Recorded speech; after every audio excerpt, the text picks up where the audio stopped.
करून घ्यायचं, ईश्वराची गोडी लावून घ्यायची. ती लागत नाही, त्याला पूर्वजन्मीचं पुण्य लागतं. अनेक ठिकाणी इथं येण्यासाठी पुण्य लागतं बघा, आणि बॅलन्स जास्त लागतं. हिऱ्याच्या दुकानात जायचं तर किती पैसे घेऊन जावा लागतो? लाखावर पैसे असतील तर जाता येतं, नाही तर जाता येत नाही. किराणा दुकानात गर्दी, कपड्याच्या दुकानात गर्दी, हिऱ्याच्या दुकानात जाण्यासाठी पुण्य लागते बघा. पुण्य असल्याशिवाय इकडं पाय वळत नाही, यावं वाटलं तरी येता येत नाही. आपण कथेला जायचं ठरविले, निघालो, काम आटपलंय, पण तिथं सुद्धा कर्म आडवं येतं, कोणीतरी पाहुणा टपकतो त्याच वेळेत आणि येता येत नाही. आता तिथं आपलं पुण्य कमी पडलं. इथं ईश्वरच आणतो, आपलं पुण्य आपल्याला इथं खेचून आणत असतं. तर इथं परमात्म्यानं आपल्या डाव्या अंगापासून विष्णूची निर्मिती केली आणि विष्णू हात जोडून उभारले आणि विचारलेला आहे की मला कशा करता जन्माला घातलं, माझं जन्माचं प्रयोजन काय. तेव्हा परमपित्यानं सांगितलं तप कर, बस एवढा शब्द. आज्ञाधारक होते विष्णू. आपले मुलं असतात का आज्ञाधारक? विचारलं तर त्याच्या खोलपर्यंत जाण्याचा प्रयत्न करतात. का करायचं, कशामुळे करायचं, काहीच विचारलेलं नाही.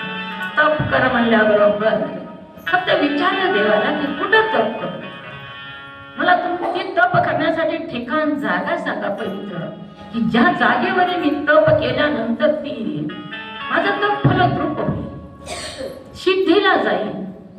त्यावेळेस महादेवानं पंचकृषी निर्माण केली, चारी बाजूनी 5 कोसाची जागा निर्माण केली, तीच काशी त्रिशळावर धारण केली.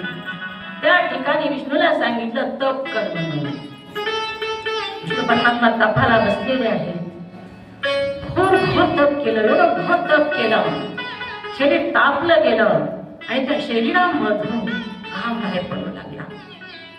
घाम बाहेर, घामाचे डोंडे बाहेर पडू लागले. एवढा घाम, एवढा घाम, पंचकृषी त्या घामामध्ये बुडून जाऊ लागले. एवढा घाम बाहेर पडला. त्याच घामामधून कमळाची उत्पत्ती झाली. तो जो घाम आहे ना, तोच जल निर्माण झालेला आहे.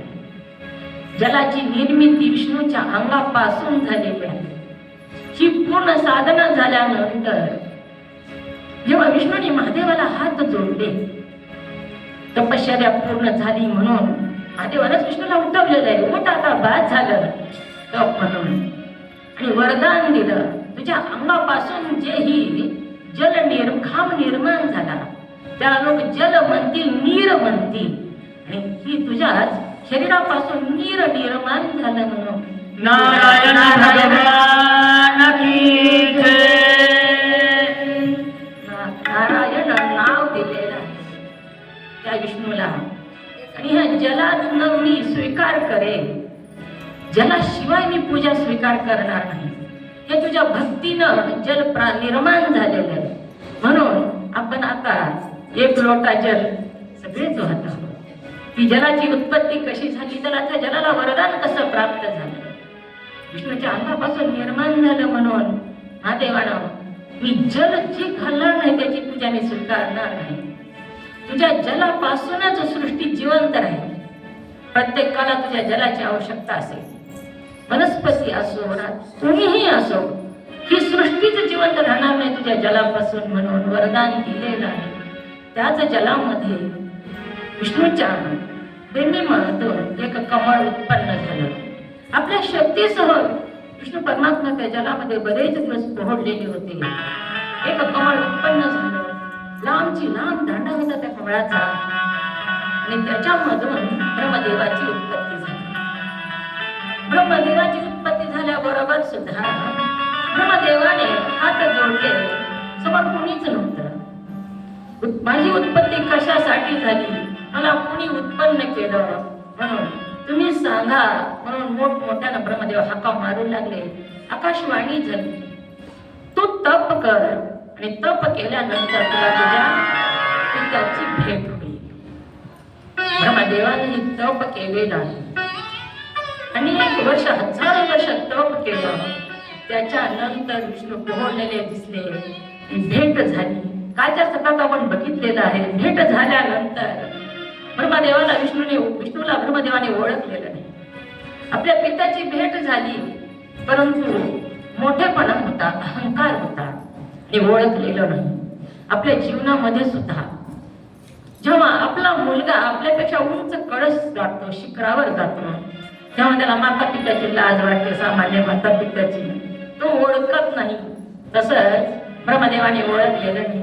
विष्णूची निर्मिती केली, ब्रह्मदेवाची निर्मिती केली, आणि हृदयापासून रुद्राची निर्मिती केली.